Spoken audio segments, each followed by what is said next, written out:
이것이 하늘의 검!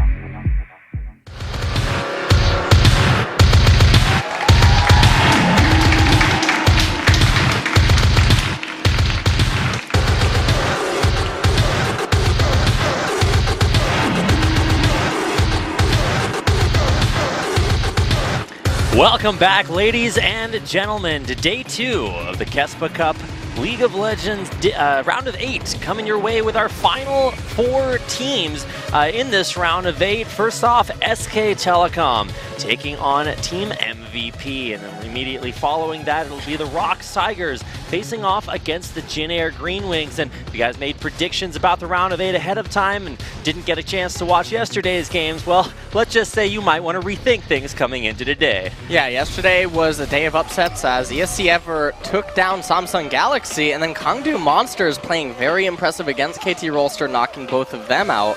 And so coming into today, SK Telecom obviously the clear favorites going into this match, but I'm actually really excited to see how MVP is going to perform against them, especially because of how much attention the mid lane actually gets. And Ed able to put a lot of pressure on the mid lane last week and had a very impressive performance. So curious to see how Faker is actually going to manage to fare against that. And of course, in our second matchup, Rocks Tigers versus the Jin Air Green Wings. Everybody's sort of at Worlds expected the Tigers to go all the way.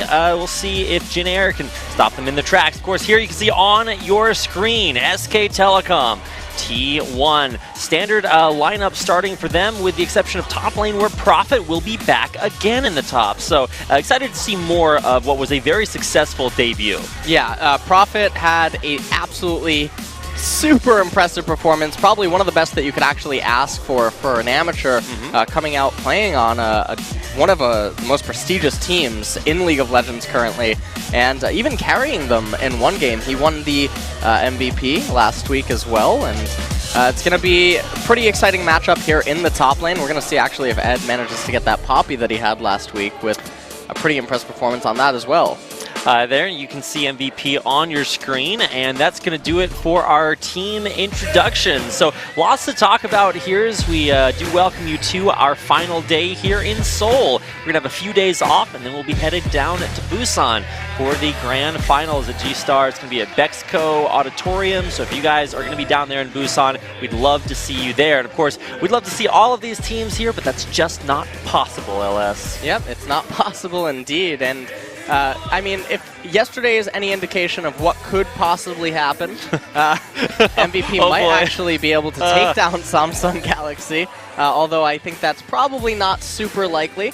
MVP last week with a little bit of a slow game 1, cleaned it up a lot in game number 2. Faker actually having an immaculate performance on the Cassiopeia last week. And I mean, the meta just right now probably is going to favor SK Telecom because they have so much practice basically inside of this meta, because not too much has changed since the Worlds patch. Right, a lot is going to change between this patch and the next patch, which you'll be seeing tournaments like Intel Extreme Masters Oakland being played on, so a lot's going to change between those patches. But as far as Worlds and now, things are actually pretty similar. So definitely a little bit scary today, as we do have Rocks Tigers and SKT playing off. If they don't make it, it's going to be like when the Death Star exploded Alderaan. You're going to sense 1,000 screaming fangirl tears at once, and then you're going to be totally silenced, as their teams will not be going on, LS.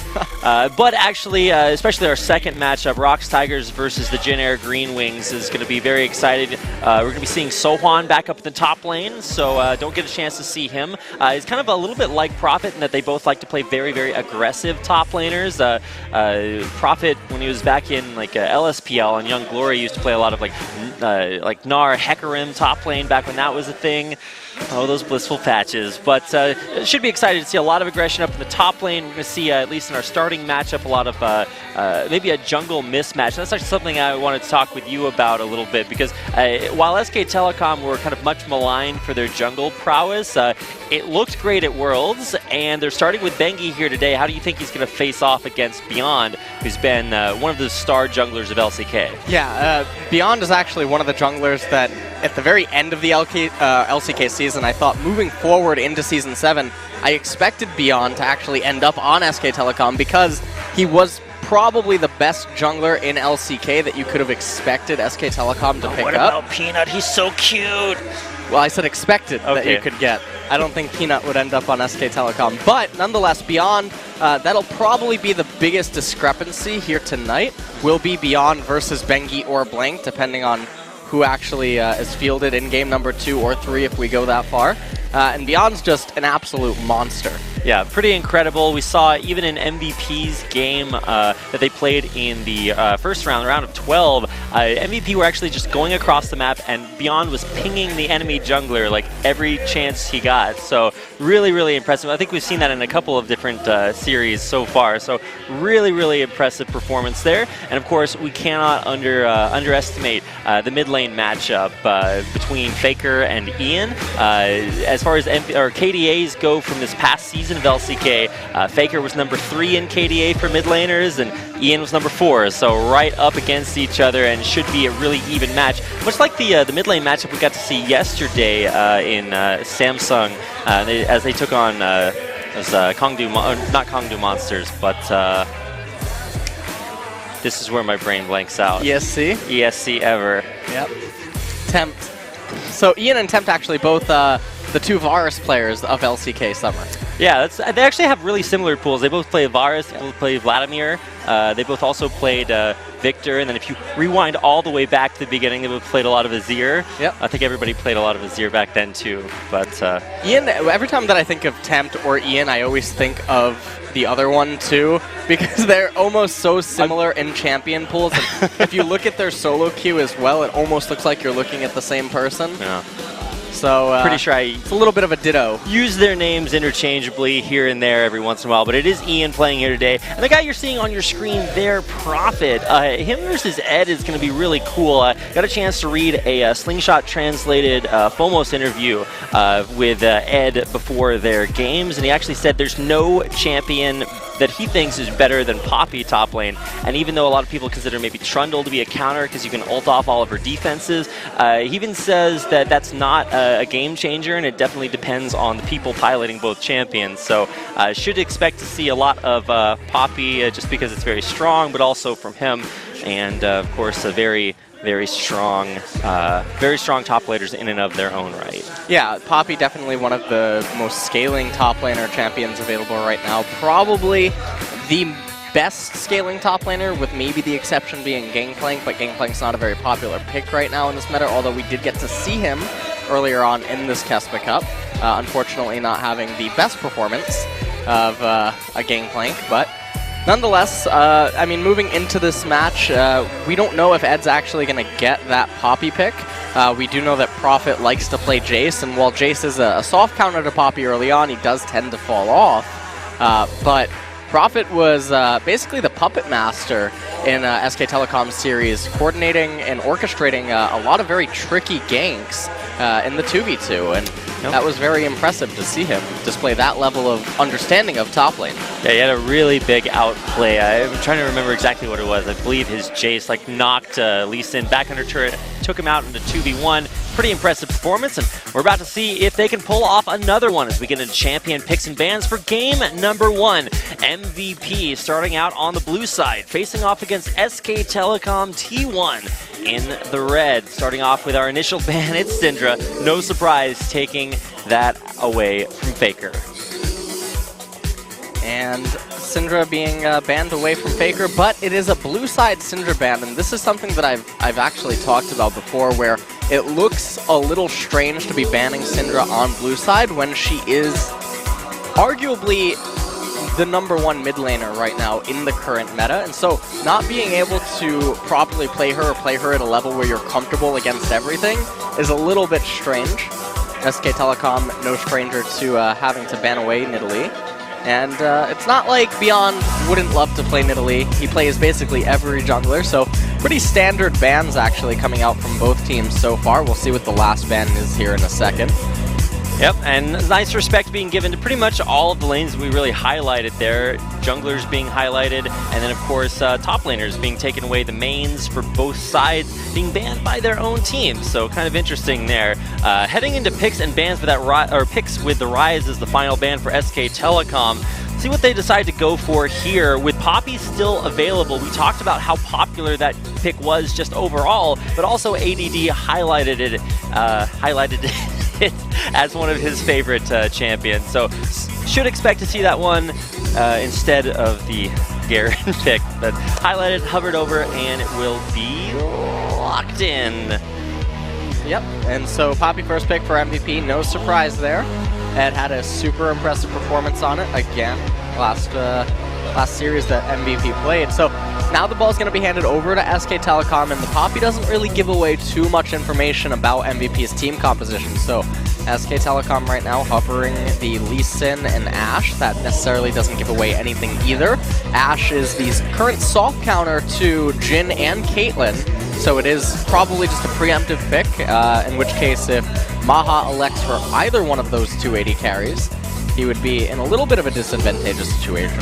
Yeah, and Maha, along with guys like Ruler last season of LCK, were really the outstanding Ashe players. Their arrows looked so good, and so no surprise Bang maybe taking that away from one of the best Ashe players in LCK. Now we get a chance to see the next few picks. Now it's still interesting to me to see Bengi in place of Blank, just because it's not the way that they started out their round of 12 performance, but stepping it up here and not willing to make the same mistake that KT made in their series yesterday with not starting off with all guns blazing. Now there's that Jhin pick you were talking about, Ashe being the south counter to. Do you think that's still worth it for Maha to pick up? Yeah, Jhin and Caitlyn are the king and queen of AD carry right now, so they're not a bad pick by any means. It's just a little bit problematic because you have to find a way to live past level 6 when Ashe gets that enchanted crystal arrow. It can become a very dangerous lane where she can just blow you up, because Caitlyn and Jhin don't really have proper responses to surviving that burst unless it really comes down to the support. That's where you rewind to Season 1 and 2 and take Cleanse on your AD carry. The hard counter, man. Not going to see that here, but we are going to see a lock-in on Rumble. So we've only seen, I believe, one Rumble performance so far in KeSPA Cup, and so with that locked in for Prophet, it'll be a little bit of a different style from his, like the Jace that he really crushed on in his first game that he did showcase. So the Karma locked in as well. Unsure if that's going to be for Faker or Wolf. I'd expect Wolf, but saving that last pick for mid lane is a very common trait that we've seen from a lot of teams, and that's a lock-in for MVP on Victor and Bard. Yep, so a very standard team composition coming out from MVP right here.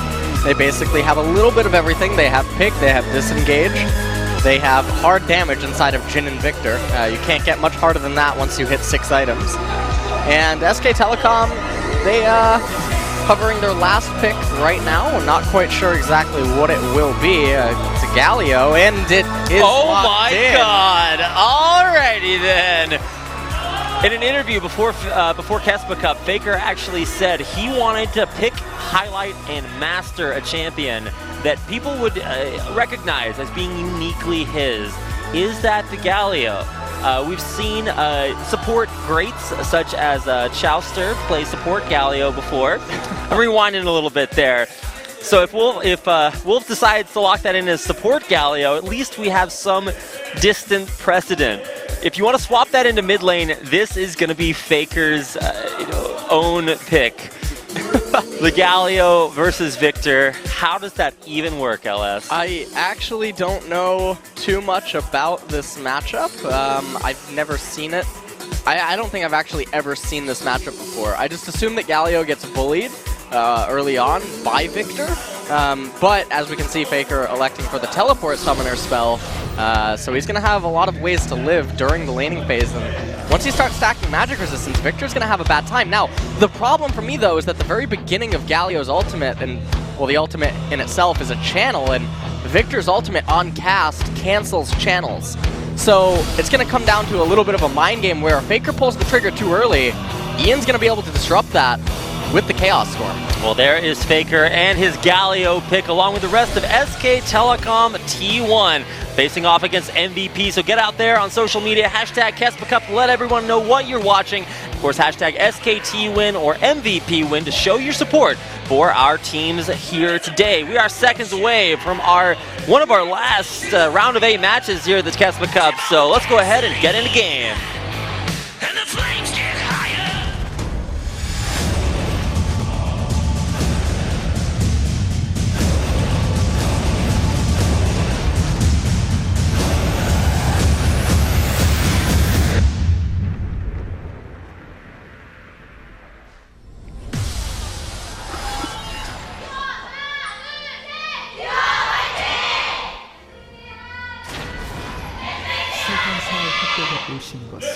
Welcome, ladies and gentlemen, to game number 1 of our KeSPA Cup round of 8 series between MVP, your team on the blue, facing off against Faker and his Galio on SK Telecom. T1 in the red. An interesting matchup, so lots to talk about. Yeah, interestingly enough, Faker actually electing for the Corrupting Potion early on, and I don't see a way for him to really harass Ian, but that's definitely an interesting start. That's not something I was expecting to see. And we're going to have to just see how he plays out this laning phase, because this is probably the most surprising pick I've seen in Korea in at least a year or so. And we've seen different eras come out with their own, unique champions that you'll see, picked just kind of randomly. We got to see a Zillion earlier on in this tournament, I believe from Edge, and that was a little bit of a throwback. We got to see, I'm trying to think if there are any other really unique champions that we've seen come out. We got to see a Leona a little bit earlier on, but this from Faker is not necessarily just any, random or unique champion. We've seen Faker pull out things like, I guess, mid lane Olaf to counter mid lane Aurelia, and you're like, oh, okay, well, champion on champion, maybe that works, but no, he's actually put in so many games to learn all the subtle nuances, so I'm really excited just to learn a little bit here in the mid lane. Yeah, and I mean, starting things off also, let's note that Faker does have Strength of the Ages, and so he will be getting a lot more hit points per cannon minion that he is able to kill. And interestingly enough, MVP and SK Telecom's team compositions, at least in the early and mid-game, they're going to be very even, but once it reaches the 5-item, 6-item point, I can't see a way in which SK Telecom's actually going to be able to win the game. So this is really interesting, especially with Strength of Ages. That does mean that perhaps we're going to be seeing more of a tanky Galio kind of style, and with his passive helping him out or giving him bonus stats per magic resistance, you're going to maybe be predisposed to that. So we'll get a chance to see that. If I'm not mistaken, Strength of Ages also gives you bonus health on major monster kills. So when he gets blue buff, he's also going to get stacks on that as well. Yep. And Bengi actually electing to take the blue. That's something I'm a little bit surprised to see, given that he's an energy jungler, and typically Lee Sins give away their blue buff to their mid laner. Also, the relationship between Bengi and Faker has always been one of, Bengi helping Faker out a lot, really sort of being his third summoner spell. But taking the blue buff away is something, like you said, that we haven't seen a whole lot of Lee Sins do. Interesting to see how that will affect here. Bengi coming around the corner as he comes. Dodge there, Ghost forced out. Oh. And Ian with just the sexiest sidestep away from that Sonic Wave. Yeah, and that's really unfortunate to have actually missed, because that also would have probably resulted in Ian having to use his summoner spell Flash. And at this point, I mean, mid lane is already off to a very, very poor start for Ian. He has a long way to go until he can reach that Hex Core point, and he doesn't really have a lot of mana left to sustain with. And we can see that Faker's actually trading with him quite well. Faker also has the teleport up still. Big stat you can see on your screen here, as far as gold per minute, comparing SK Telecom to MVP over the course of this past season, every minute that goes by, SK Telecom makes almost 500 more gold. So you take 2 minutes going by, that's 1,000 more gold for SKT. 3 minutes, 1,500. It's just kind of a mind-boggling stat to see how good they are at just sort of, strip mining the League of Legends Rift for all of its resources. Yeah.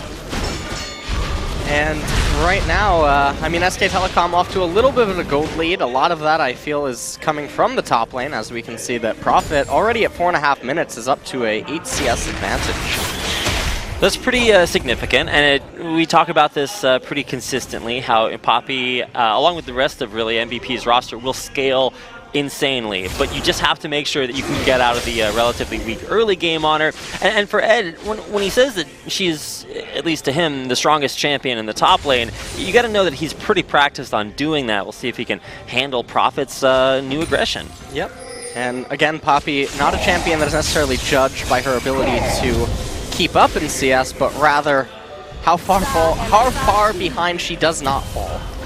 That's an interesting way to phrase it, but yeah, you just gotta hang on as long as you can, and there you can see Ed clearing out the wave, heading back to base, and probably going to elect to use that teleport to return to the top lane. See what his first item buy is, see how he breaks on that gold, but actually Faker, now after having used his teleport to return to lane, has a little bit of pressure, so he has gone for that Dark Seal to amplify the healing from his Corrupting Potion. Yep, and beyond, everyone knows where he is right now. And Faker doing a pretty good job here on this Galio. He is out-farming Ian, which is probably not a situation that you want to be in as Victor. Which is also kind of impressive because he actually missed like at least half a wave early on under turret, and he's still able to come back and get all this CS. And he's actually able to stand up in the wave and melee auto-attack these minions against a Victor who's traditionally pretty good at harassing melees when they go to clear the wave that way. But now walking forward, he's hit that level 6. Oh, the flash away! Ian preempting Faker's initiation.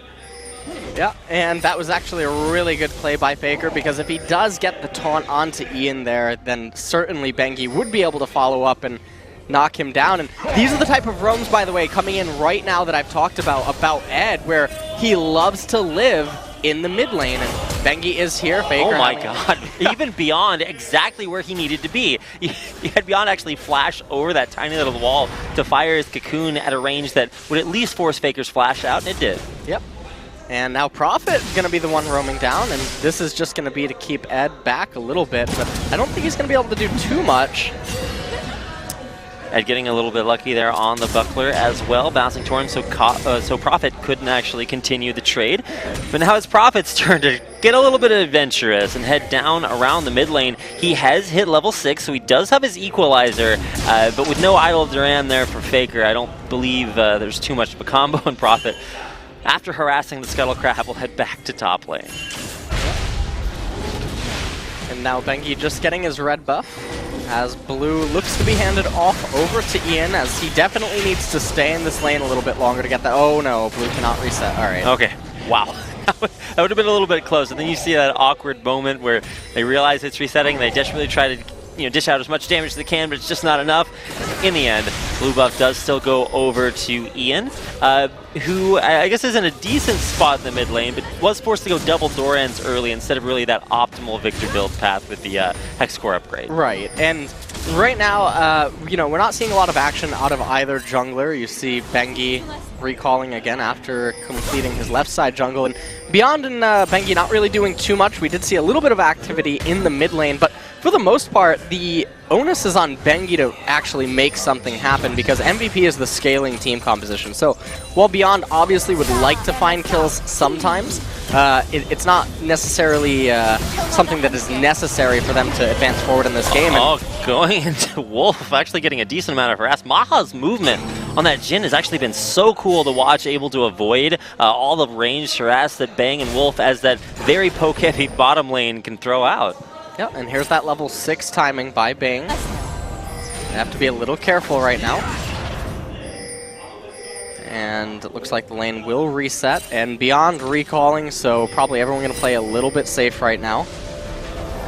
Decent ward coverage down there. Still keeping an eye on the mid lane, at least on the mini-map. I always kind of look over there just to see exactly what's happening. Faker up 10 CS, not really deterred in pretty much any way from having a successful lane phase. And while Ian has been able to secure that initial Hex Core upgrade, so he will be able to death ray the wave down a little bit easier, still has yet to see anything too concrete develop out on the map, as both teams stay within 1,000 gold heading through the 10-minute mark. Yep, Faker going to be handed off blue buff for right here, and SK Telecom still in a gold advantage. Most of that is from the top lane CS discrepancy, but I mean, moving forward, first dragon of the game is a water dragon, not something that either team really wants to heavily prioritize. No opportunity has really presented itself to capture that. And so I don't expect that we're actually going to even see fights over it. I feel like that dragon will mostly just be an opportunistic Drake. Faker getting some good trades thanks to that bulwark. It should also be noted, because we don't actually have to talk about Galio spells for, well, I haven't had to do that for basically forever. When you have max rank level 5 bulwark, that gives 90 armor and MR to whoever you put it on, and then also it's going to give that healing back. But you put that on guys like Bang, your AD carry all of a sudden just like grabbed a couple of chain vests and just like slung them over his shoulder, and is a lot less destructible than you're used to. Now Bengi forced to flash over the wall. Bard ult dodged away from him, but they're coming through the magical journey. A nice hit there, and Bengi's doing the utmost. He's now on the other side, staying safe with the Crux. Safeguards right back over to join the rest of SKT. Going forward for first blood with a kill onto Max. And Bengi, the mastermind, able to completely manipulate that situation. Yeah, that was a pretty good outplay by SK Telecom right there, managing to get that first blood up on Bengi. And here comes the opportunistic Drake that I was talking about. I assume that they'll take it. Okay, well, there's a little bit of damage right there, but we're going to see the replay. So Max using his ultimate, even though he was going to take the magical journey, a little bit of a misstep, and that was actually a really cute dragon kick as everyone went into the skies. And right there, when the Ash Hour comes out onto Max, there's no hope for them to escape. You saw Bengi holding on to reactivating that Q right there, trying to possibly give the kill over to Bang, as that would be a better place to have the first blood gold. But nonetheless, SK Telecom picking up a nice advantage early on. And for Bengi as well, in his matchup against Beyond, that's something that I also kind of want to highlight. Last season, Beyond beat or tied every single member of SKT in MVP points. So this is a guy that when his team wins, they win because he's actually just so good. So really, really interested to see how he fares off against a guy like Bengi, who now has this 400 gold steroid given to him. Beyond went mobility boots early, so that's trying to get around the map and make a lot of things happen. And it's actually Bang to strike first. Yeah, but or Bengi. Problem with the mobility boots first, and we'll hold that thought. Oh, flash for flash. The tether will not lash. Ghost forced out as well as Ian's flash. So a good roam mid from Wolf. Yep. Good roam indeed, as now Ian's going to be under a lot of pressure by Faker. Going back to the Beyond itemization choice, the mobility boots is definitely very interesting, given that he has 3 scaling lanes, and all he really ever needs to do is match gank or counter gank. So the mobility boots, generally a proactive boot choice in making ganks, I think is a little bit questionable here. And this is one of the combos SKT was trying to set up. They were having Bang rotate up towards mid to try to land an arrow onto an Ian who would most likely have been locked up by the idle Duran from Faker. It's a cool combo, but in that situation, Ian's playing very, very well. He'd just gotten ganked, he knew he had no summoners, so he's staying safe at his turret. Or even behind his turret in this situation after having just picked up blue. Yep, and game taking a little bit of a breather as both junglers have recalled temporarily. And Faker just trying to get some vision in right now. It looks like he can shove the wave and roam pretty easily right now. And Ian on that Victor, generally Victor's the one whose lane shoving ability generally isn't matched. And so it's a little bit interesting to see Victor actually being constantly shoved underneath the tower. This is something that usually only Talia or Azir did, and teleport coming down. Wolf actually going around behind that Tempered Fate. Now he's going to be caught out in the middle of almost the entire MVP squad. That's the first kill on the board for MVP, but the equalizer coming down from Prophet. Beyond trying to wait it out before getting out, and he will, thanks to a nice disengage for mid. Yep. So using that teleport pretty nicely, able to find themselves a kill right there. And we can see the Ed actually running back up to top lane. And this is the type of pressure stuff that I was talking about in the pick ban, where Ed seems to like to give Ian a lot of help and support. And oh, but he might be in a little bit too rough a spot here. Faker does not have his ultimate. Yep. So he won't be able to lock him into place. So Faker being forced to recall right here, and that's going to give Ian some breathing room in mid lane. And without having... Oh, never mind. Faker cancels his teleport. Take a look at this bottom lane gank again. The Tempered Fate really puts Wolf in a rough spot. Yeah, so you can see that Faker's actually recalling, and I think the Chaos Storm was called down on him on the mini-map. And when Wolf goes down, and without Faker to really come here and help, the fight basically just ends for SK Telecom. Ed able to knock Prophet away a little bit. Rumble's mech was not built for that. Yep. In the mid lane at the same time, we didn't need a chance to take to check it out, but Faker was actually able to, or tried once again to channel his idol onto Ian. It didn't work out, and so Ian was able to push him back. Neither player expended summoner spells or died from it, so just a little bit of an altercation going there that did prevent either one of them from really impacting the bottom lane. Nice to see, though, Ed really mobile across this map, and Prophet kind of matching him step for step. Very nice. Laser right there, able to CS the lane pretty quickly. Sometimes Victors actually mess up and only get 5 out of 6. Like, that's how you tell the difference between the good Victors and the great Victors, LS. Yeah. A little bit of poke by Faker. And I mean, it seems right now that Victor can actually outdeal the Galio pick right now. It seems like Faker's damage output and sustained damage is much greater than Ian's Victor, at least at this point. Both mid laners owned a pawn shop. You'd get more for your money at Faker's store because he can outdeal him. There we go, getting on to Beyond, pushing him back away from his own jungle, but now trying to find something. Bengi getting locked up against the wall. There's the Tempered Fate. Chaos Storm right on top of it. Here comes the Curtain Call, but Faker's blocking it out. In the end, it's Beyond able to take out his opposing jungler. Faker trying to get out as well, avoiding that deadly flourish, and SKT will retreat back to the bottom half of the map after losing their jungler. Yeah, and that was a pretty good dodge by Faker just now. That situation probably could have gotten a little bit uglier. And that was a pretty good captured opportunity by MVP, so we're going to see it again. So MVP right here with Max, able to lock up Bengi, and Max doing a phenomenal job right here with constant chain CC, and right there Beyond able to get the kill onto Bengi, and then it looked like Faker was going to be poised to go down, and I question if that snare had actually hit by Maha, if he would in fact have gone down or be forced to use his flash over the Dragon Ball. Great dodge there. Faker stays alive, and little tiny plays being made. That one, I gotta say, like you mentioned, Max so good at his Tempered Fates here. They've really been instrumental in MVP picking up both of their kills so far after helping them grab it onto Wolf in the bottom lane earlier. So still, even though with these kills and these fights going MVP's way, SKT still ahead on gold. And while it's not quite in keeping with their 500 additional gold per minute stat we saw earlier from the regular season, they are still finding little leads. They're going to have the first dragon. They're going to look to pick up the first turret here as well, but Bang might have overcommitted. Oh my! Wolf's flash!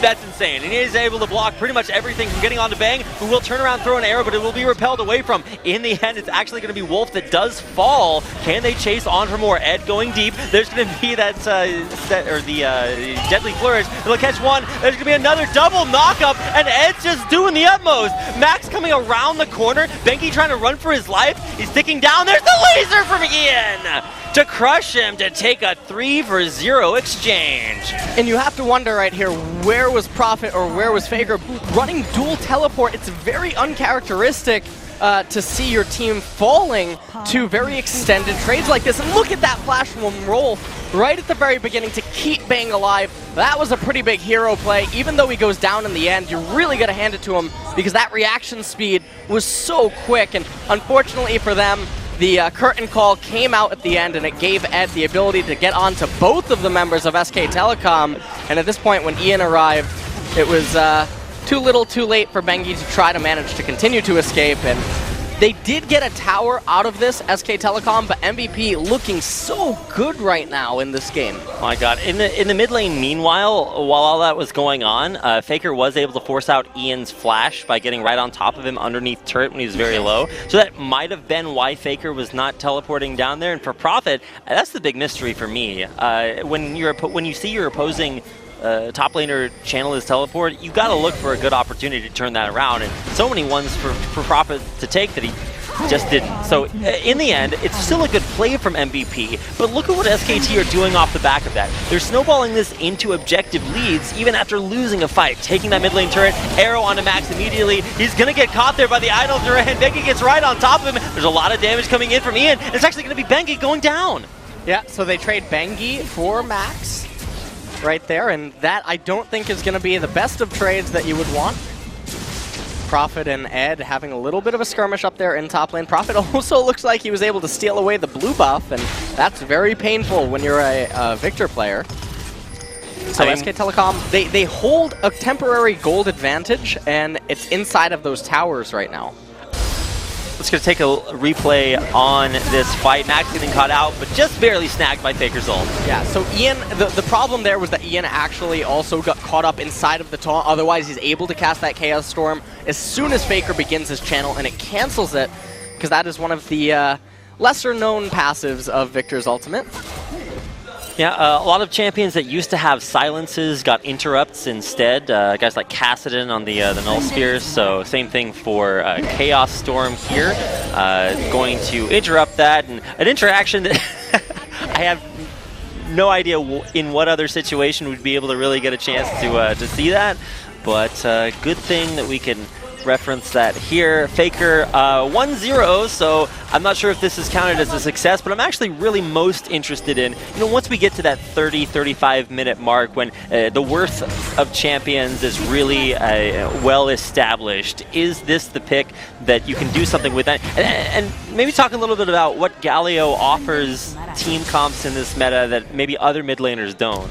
Well, honestly, the Galio pick is certainly interesting, but generally you would expect to see it against double magic compositions or double AP mid and top laners. And so the fact that they picked this last against MVP, who had already shown the Poppy pick, is a little bit interesting, because the only major sources of magic damage coming out from MVP is going to be on that Victor, given that Beyond has the ability to elect into a defensive Elise build, which we can see that he is doing in that itemization right now. And so because of that, Faker's forced to itemize a little bit differently, because there isn't that absurd amount of magic coming out from MVP. And so the pick is a little interesting, and also it's a little unfortunate that it's picked into a Victor who has two different ways to stop the ultimate from Faker, put one inside of the gravity field and the other as the Chaos Storm. So the pick is a little bit suspicious, but we still have yet to see what they're going to do with it as we reach the later stages of the game.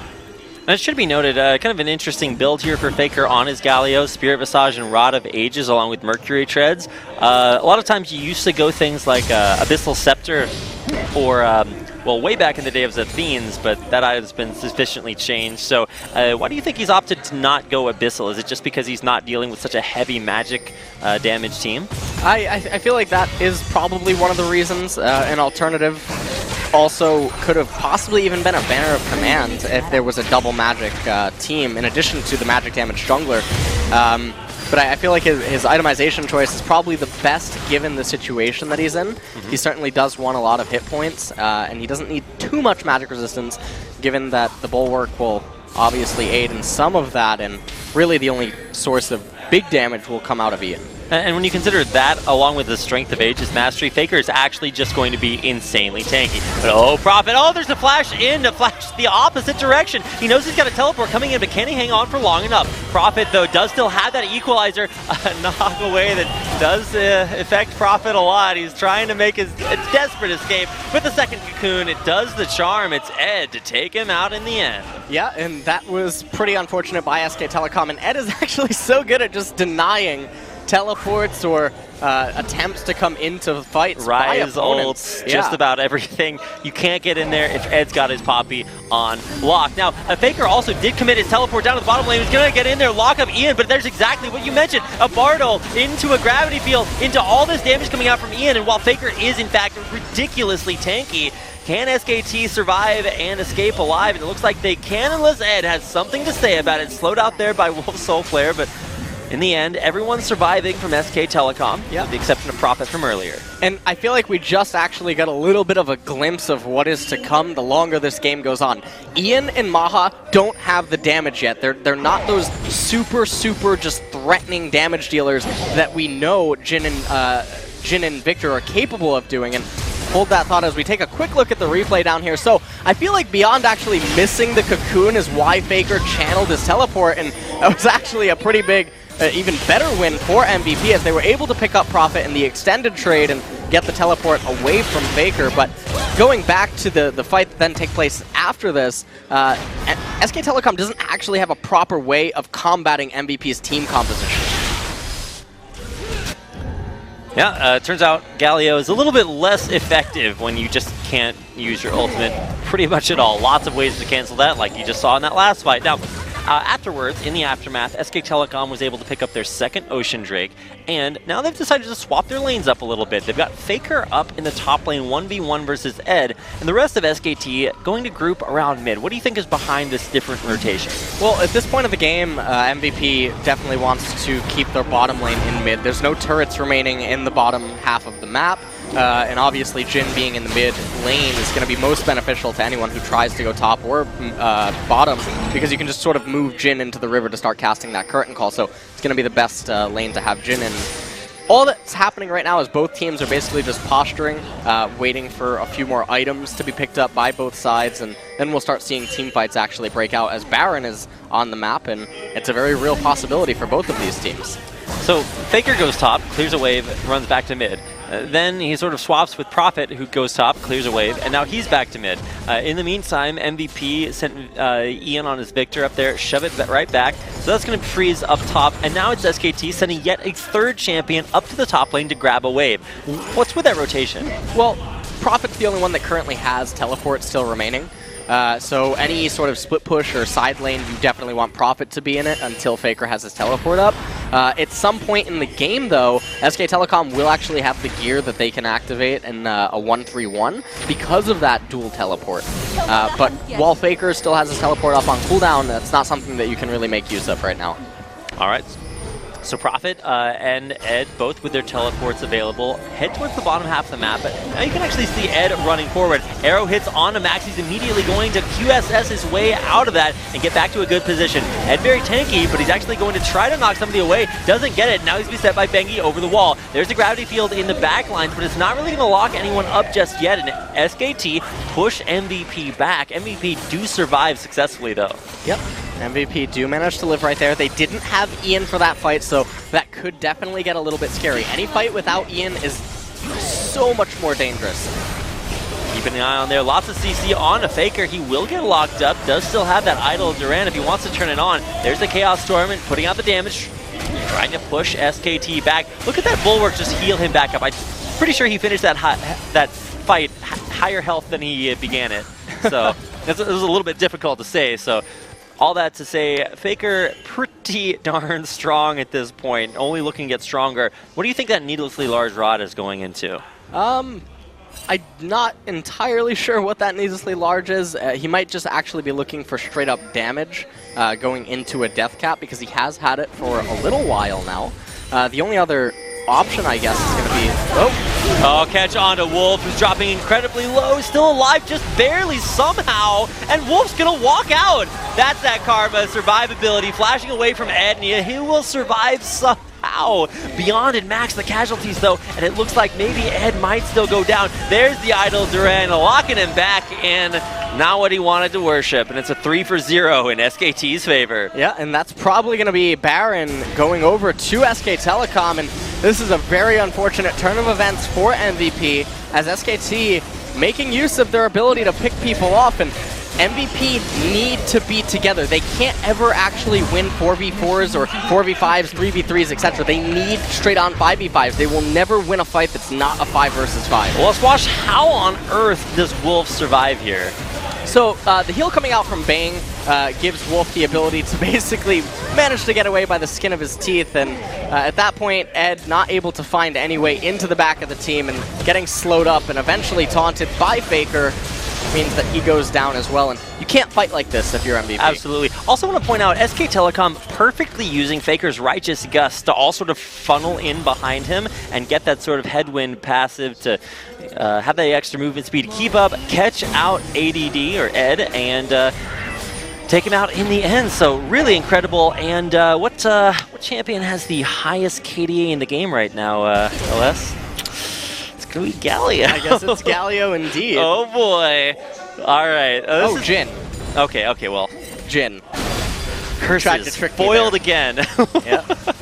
So close. Anyway, SKT poised to put themselves in too dominant of a position, one that maybe MVP won't be able to come back from, and they're doing it sort of slow and steadily. They found the pick that they needed to.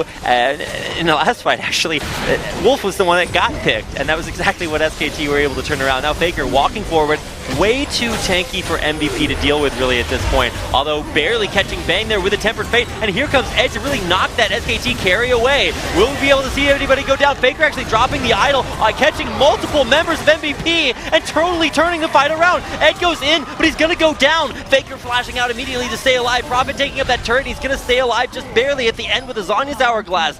SK Telecom in the end lose their carry, but take out 3 from MVP and push into their base. Yeah, and oh, beautiful teleport by Faker right there to lock up that turret, and it's going to enable them to push on. Not that it would have been needed to capture the inhibitor, but definitely helps them nonetheless speed that process up, and now they're moving towards mid lane, and Faker's just going to take the turret. What's the turret? Hey, did turrets deal damage, LS? Apparently not. No, yeah, probably. There we go. Faker back up to full health. Doesn't afraid of anything. Yeah, you can just basically see this team fight, and it started off so well for them. As you can see, the Chaos Storm just makes its way around, but look at what happened. Ian stepped too close to Faker, and them getting locked up is just really good, reverse opportunity by SK Telecom to punish them for making that mistake. And SKT turns the fight on its head.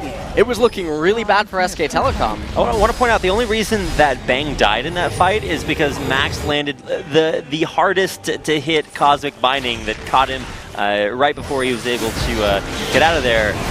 Kill him off, but in the end, SKT take the fight. But now it's MVP's turn to try to pick something up. They already have a Mountain Drake, and now they're going to stack an Ocean on top of it. So both teams with 2 dragons apiece, and SK Telecom's Baron is actually just about to wear off. Ian, as well, going to steal away a blue buff. So MVP really getting right back out there on the map and taking a few objectives for themselves. Yep. And I want to point out that Ian's build order is a little bit questionable. I understand that he had his Negatron Cloak earlier on, but if you're looking at SK Telecom and how they're itemizing, you would actually think that Leandri's Torment would probably be not that bad of an item. Faker gonna get it locked up along with Bang. Can Max land at the Cosmic Binding he needs? He does lock up Faker. There's the curtain call towards the backline. Faker actually taking a lot of help, but there's gonna be the Mikhail to keep him back alive even further. Chaos Storm in the backline actually chunked Bang way out, but Beyond barely surviving will keep everyone alive on both sides. And now Maha trying to put the damage out. Faker getting locked up again, but he just doesn't care. Nothing can kill this unstoppable Galio, and Faker tanking everything MVP has to throw at him. Yeah, and that's going to be the second inhibitor of the game, falling for SK Telecom, and that thing just does not die. I don't know, we saw Roach play yesterday, but Faker looking like a cockroach because there's no way to kill him. Yep, and I mean, just look at this, and I feel like MVP mistakenly actually tunneling on this Galio right here. Faker channeling his inner Teemo passive as the rest of SK Telecom being completely ignored. And I feel like this is some team fighting mistake that MVP are not adapting well to the Galio pick, and SK Telecom using it in full effect. Yeah, the unkillable Demon King here to stay, and now Faker, the strong, gets stronger. Can you quickly count those little bars in Faker's HP bar for me, LS? just a little. Almost 5,500 gold Baron power play there for SK Telecoms. They crack not 1 but 2 inhibitors, put a ward in the base that can be teleported to by Prophet, who's got his up on time. But wow, just it was the death cap that you were talking about, looking for more damage, and a void staff on top of it. So Faker at this point, I mean, all he's missing is turning his Dark Seal into a little bit more stacking up. I don't think he's going to go for that quite yet, but we'll see. Faker getting a little bit. Okay, I say he's he's tanking the turret. Where's the damage there? And when turrets really don't mean anything, that's that Ohmwrecker guy gets a little bit sadder. Yeah. All you need is a Galio to take it up. I don't even know how this is. That champion just doesn't take damage. This reminds me of, what is it, Earth mode Galio, where you just play Galio, never die ever. Well, that's what Faker has obviously been practicing his fair share of. Then gonna get locked up there. Here comes Ed trying to knock somebody out of the fight. Faker does start taking a little bit too much damage, but he's just unkillable. Ian in the front lines actually will pop as the second casualty there for MVP, who just have no health bars to continue fighting that fight, and Faker survives through it all. Yeah, and I wonder if this will be the end of the game. Double teleport coming in from SK Telecom. Oh my god! I'm not sure that's what you wanted to do. Wolf does die because of it, but Faker teleporting back in to try out his invulnerability again. Let's see him tank the fountain. All right, he's going for it. Unfortunately, true damage does not quite work on that. So I'm just watching Faker heal up as the Nexus has the opposite effect. It will fall, and in the end, it is an 11-9 victory for SK Telecom over MVP. Yeah, and that was a very interesting pick, and I feel like SK Telecom really surprising MVP, and MVP did not know how to respond to that. Wolf wants a little credit for miraculously living and, of course, saving quite a few lives, potentially even Faker's a couple of times. And, of course, you can see what is, for Faker, an extremely large smile on his face after having an incredibly successful performance on a very unique champion. Yep. And so Faker, once again, ruining solo queue near you. As a lot of people are going to be very horrified I think you mean ruining a flex queue near ULS. Oh, I see what you did there. Hey, man. We'll see whether or not you can see Ian's face. Even he's a little bit incredulous about what just happened. But as SK Telecom exit their booth and MVP, of course, do the same, maybe some stunned looks just like that on the faces of our viewers, who will need a few moments to recollect their thoughts. So while you guys are recollecting and recollecting on what that game was, we're going to take a look at the last team fight to see how SKT closed it out. Yeah, so basically I feel like at this point SK Telecom too big, and where was the Chaos Storm by Ian? He didn't cast the Chaos Storm on Faker immediately. He ends up casting it a little bit later on right now.